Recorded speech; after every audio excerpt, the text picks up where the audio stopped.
nimankiinaas caalamka jooga iyo Soomaaliya waa mowduuc aan baan ka hadlayaa. waxaa jirtay wax la yiraahdo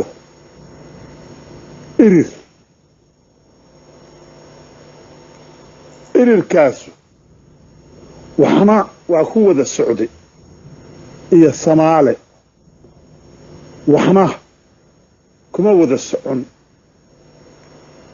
wax waa ku wada socdeenoo run baa loo qabay waxaana aas-aasay markii hore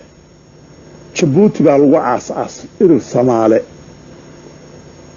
wax dada wax interesaho ku jiray lama arag, laakiin ninkii samaystay markuu samaynayay wuxuu u sameeyey dantiisa. Jabuuti lagu dantiisa u sameeyo wuxuu u sameeyey dawlad wax taqaana oo xoog leh oo nin daaroodu ka taliyo inaysan soo noqon. hase ahaatee qaybta kale wax ma ogeyn reesha Isxaaq kulama socon oo reesha Isxaaq waxay ku socdeen ayaga iyo wixii raaci kara oo ah nidaam dawladnimo. reesha Isxaaq hadday caarsanayaan oo ay dad xumaynayaan ummad badan oo ay daarood nacayb u qabaan.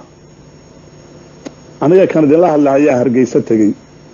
dhowr jeer baan tegey, Soomaaliland tegey. waxaan ka hadlayaa cadaaladda. daaroodku magaaladii aan ku dhashay oo anigu aan tagayay oo gaalkacaya ahayd waxa iga nabadgelyo badnayd oo kalsoonidu igu badnayd 100% Hargeysa. wax qabiil ah oo loo jeeday lama arag, laakiin niman dawladnimo raadinaya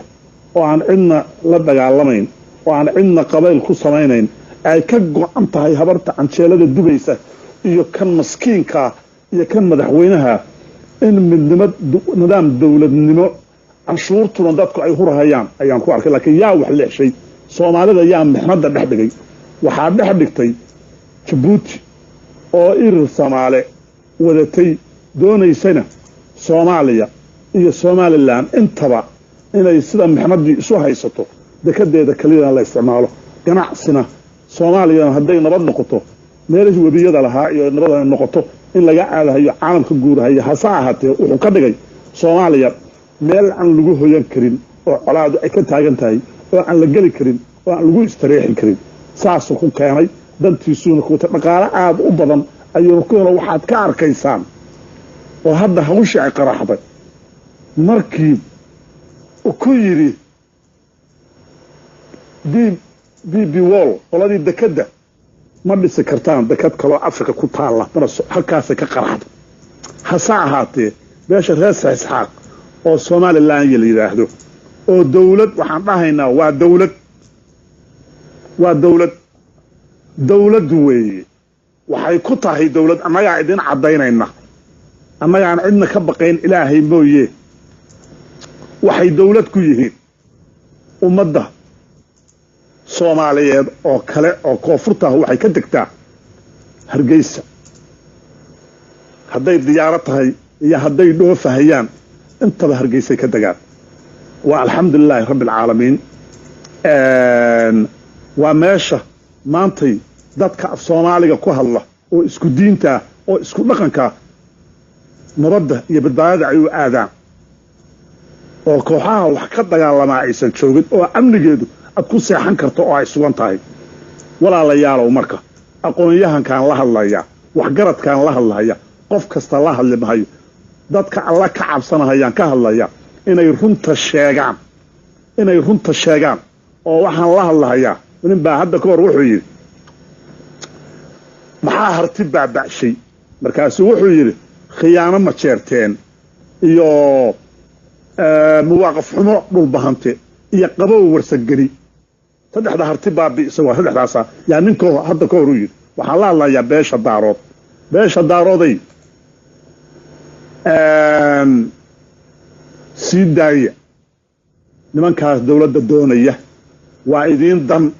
hadday ogaadeen tahay iyo hadday harti tahay iyo hadday islaam kala tahay iyo hadday hawiyo tahay inta xaqa ka hadashaan waxba ma keeni kartaan oo waxaad cidnaa u keeni karin intii koonfur la oran jiray oo israacsanayd maxay maanta haysaa maxay amni hayaan maxay ciidan hayaan maxay kontrooli karaan maxay gacanta ku hayaan waa waxba warna waxaad diidan tihiin dadka amnigoodii sugtay oo ciidankooda disbliinka leeyahay oo xuduudooda sugi kara oo aan cidu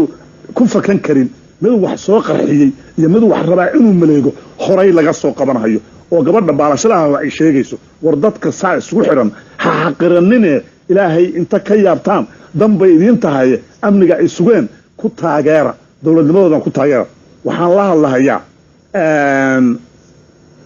nimanka baryahan ka hadlahayay dekada berbera oo siyaasiyiinta oo federaalka iyo aqoonyahan ka hadlahayay dekada berbera waxna kama oran kartaan mana diidi kartaan kamana talisaan mana imaan kartaan haddaad run sheegaysaan oo aad run sheegaysaan muqdisho oo kabitalkii soomaaliya habeen walba cid laguma dileen amnigeeduna afgooyana lama fadhiyeen balcadna al-shabaab maalintiina dowladda wadada dheer haysata war xaqiiqada ka hadla habeenkiina waxaa hadla nimanka aad ku sheegteen oo waddanka wax ku leh al-shabaab weeye waddankay wax ku leeyihiin dhulka ay weerarayaan waa dhulkoodii askar ajanabiyaha loo soo kiraystay lagu laynayaa dalkayna wax ku leeyihiin caaway xaquuqdoodii waxaa weeye marka waxaan la sii hadlahayaa daaroodow haddaad lugta ku dheganaydeen oo masheerteenu aad ku dheganaydeen xaqiraad haddaad qof bilaadan aad xaqirtaan adinkuna waa xaqirmaysaan horumar ma gaari kartaan waxaad yeelaysaan marka amniga inta kala shaqaysaan aqoonsigooda faraha ka saara sii daayana baritaarana uguna mahadnaqa waxa ay qabteen haddii taa la waayo waxaa imaanaysa oo run ah idiin sheegaya adinkoo berri ka maalin kii dhibaatooda waxa koonfur ka dhacaysa wax damahaya maahan waana cuqubadii lagu galay nimanka isaaq haddaysan rabin dowladda somalilan aan la hadle sorry intaa raalli ka ahada reer weeye nimanka beesha sheersha isaaq haddaysan dowlad rabin waxay samayn lahaayeen oo ay dacayb daarood u qabaan oo ay soomaali kale u qabaan xasuuq bay samayn lahaayeen hub iyo ciidan iyo dhaqaale way haystaan iyo dad isku niyada walaalayaal cid adunkuna cid xasuuqnina waadna ku mahadsantihiin dowladnimadiinana allah idiin hirgasho laakiin dadka waxaqirahayow waxaad ogaataan inaydnaan horumar gaarayn aakhirkana aad u baahan doontaan somalilan dadka jooga waxna inay idinka kuwii wax idinkala dhihi lahaa waa kii gogol idin dhigi lahaa warsaad horum ka baxa ajanabiga iyo waxaad sheeganaysaanoo inta ayaga baritaartaan oo aqoonsataan oo sii daysaan oo si fiican xulka gurataan intanada kala baaba'naya waxna kala dhahaya dheh oo gogasha iyagu cadaalad bay u qaadahayaan hase ahaatee dhibaatada soomaaliya ku dhex jirtaa oo baabi'isay oo nimankan hawiye la degtay oo indhaha isaga dhigtay irirkana ku gashay markii hore waa dowladda maamulka jabuuti la yidhaahdo oo ciidamada ajanabigaahu dekada u degan oo aysan meel kale wax ka soo gelin durduuranahayena dhaqaalihii soomaaliya ay lahayd hase ahaatee waxaa dareemay oo fahmay cabdulaahi yuusuf baa diiday iyo ina cigaal allah u naxariistay labadoo waa iga hooseeyaan hase ahaatee ninka hadda fahmay oo gartay waa muuse biixi waa dadka hadda ugu dambeeya asaga iyo faroole iyo oo siilaanyo iyo dadkii dowladdii hore oo siyaasiyiintaha ee cilaabtusan wixii hore og weeye sidaas awgeed ismaaciil wuxuu yahay waa la gartay waxaa soo gartay etoobiyadii hore iyo etoobiyada cusub isku mid maahan etoobiyada cusub waa dad federaal ogol walaaltinimo ogol ila noolaado ogol dad furfuran ganacsi u baahan dekad u baahan warseebay ku dhacday ismaaciil cumar geelle inuu yidhaahdo 120 milyan oo etoobiya ha baabado oo dekadaas aan ku cunaqabateeyo war soo dad bila aadan oo ilaahay abuurtay maahan oo nolol u baahan in wax laga siiyo ayagana aan u doodno waa rune Ethiopia waa midii markay Soomaaliya soo qaxday oo burburtay lagu baxsay oo dadka hadda Yurub iyo America jooga Ethiopia ay ka wada baxeen oo ay degan yihiin oo baasaboorka Ethiopia ku wada baxday war xaqa ka hadla Ismaaciilna waa diido nin siyaasi inuu siiyo oo doorkiisa laga siiyo mooyaane shacab Soomaaliyeed oo baasaboor Djibouti ku soo baxay ilaa iyo hadda lama hayo oo Yurub ku yimid laakiin waxaan haynaa 40,000 oo baasaboor Ethiopia dibadda ku timid war xaqa inta ka hadashaan deegaanka iyo xaqa inta ka hadashaan xaqa iftiimiya oo culimadu iftiimiya oo wax jira iftiimiya Ethiopia dhibaatadii loo yiqiinay waa dhamaatay hase ahaatee in ganacsiga Yurub waa hal dawlo xuduud ma leh lacag 7 wadan hal lacag bay leeyihiin waa isdhex maraan meel uma kala xirna war sababta maamul goboleedyada wadooyinka u kala xirteen oo Ethiopia dadka loogu buufinayo waan garan laanahay war dhibaatadu waa Ismaaciil Cumar Geelle dawladdiisa iyo Carabta weeye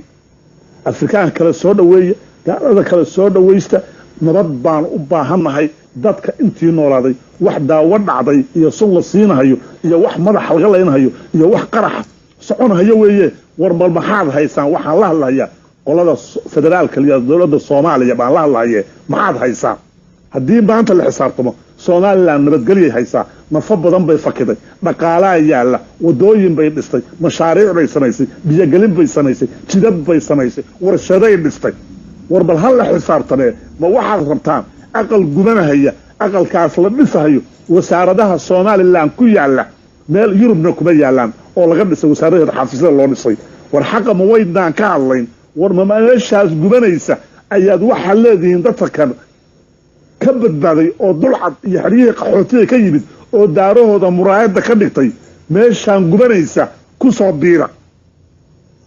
almiina xataa ma dhahaysaan warna sii suga hadda walaalayaalow oo markaan idin soo gaarno wada hadalka aan furno 20 sano lagu qaatay laakiin waa idin xukunaa iyo balbara lama saxiixi karo iyo dushaasaan idinka xukunaa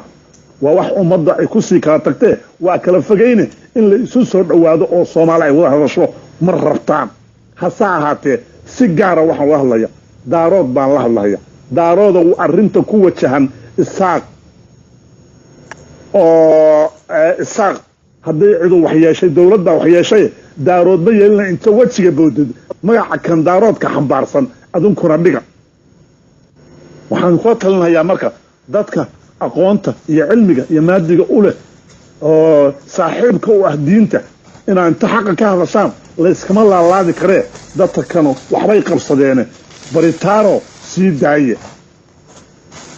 oo waxaan la hadlayaa farmaajo iyo ra'iisul wasaarihiisa wixii baryahan ka socday meediyaha wax qurux badan ma ahayn nimankaasu waa dawlad nimankaasu waa dawlad isku fakar iyo isku macaamil adduunka oo macaamilayo ma tihidin hadday gaalada xataa wax ka soo qaadanayaan waxay dhahaan oo mashaariic hana loo qabto oo waxay la yimaadaan shax iyo administration ee lacag hana loo kushumo ma yimaadaan laakiin koonfurta waxaa loo bartay dawladihii hadda farmaajo ka horreeyay boorso bay la wareegayeen lacag bay nin walba xulka wuxuu wardahay xoogaa aad ku heshi guryaha ay leeyihiin kuwii hadda kursiga ka degay waad garanaysaa marka nin boob iyo dhacwata iyo nin dhulkiisa wax galinaya isma lahana horta Soomaali baa leh baa la oran jiray dhulka Soomaaliya wadanigiisu xageebu jira markaad isu fiiriso dhulka waxa la galiyay ama Soomaaliland ay wadani tahay dhulka bacyadu ay leedahay inta kalena ay kooyta ku tahay wassalaamu calaykum waraxmatullaahi wabarakaatuh waad mahadsantihiin xaqana halaga hadlo ilaahayna halaga yaabo